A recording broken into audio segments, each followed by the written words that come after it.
DJ party হচ্ছে কিন্তু কোনো শব্দ ছাড়াই। ভাবতে অদ্ভুত লাগছে, তাই না?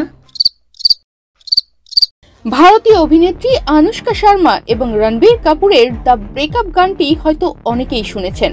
এই গানে অভিনয় শিল্পীরা ডিজে পার্টিতে থাকলেও এই পার্টিতে কোনো শব্দ বা সাউন্ড ছিল না, কারণ পার্টিতে যে ডিজে মিউজিক বাজছিল সেটা তারা তাদের কানের হেডফোনের মাধ্যমে শুনতে পাচ্ছিল।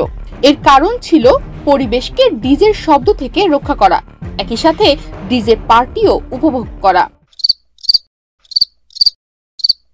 সম্প্রতি কলম্বিয়ার শহর মেডেলিনের কেন্দ্রস্থলে অবস্থিত পার্কেস দেল রিও মেডেলিন নামের একটি লিনিয়ার পার্কে একই রকম একটি সাইলেন্ট ডিস্কো ইভেন্টের আয়োজন করা হয়।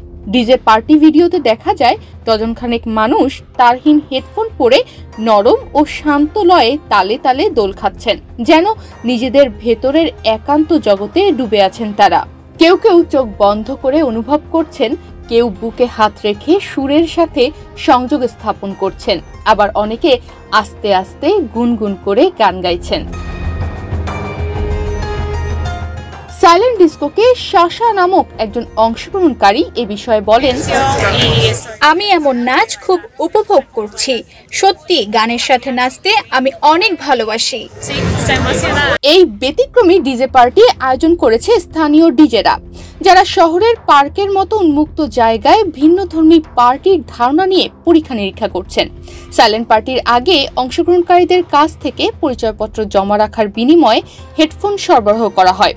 প্রত্যেক অংশগ্রহণকারী হেডফোনের মাধ্যমে সরাসরি ডিজে গানের পার্টিতে অংশ নেয়, যা একেবারে ব্যক্তিগত ও স্বতন্ত্র অভিজ্ঞতা দিয়েছে তাদের। এই ডিজে পার্টিতে ব্লুটুথ যুক্ত হেডফোন ব্যবহার করেছে অংশগ্রহণকারীরা।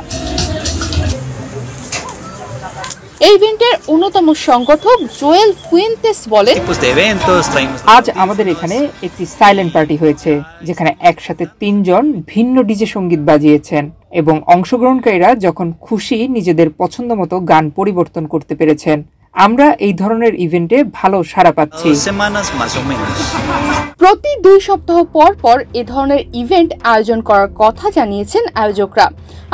অংশগ্রহণকারীদের তাদের প্রকৃত আবেগ প্রকাশ করার সুযোগ তৈরি করে দিয়েছেন।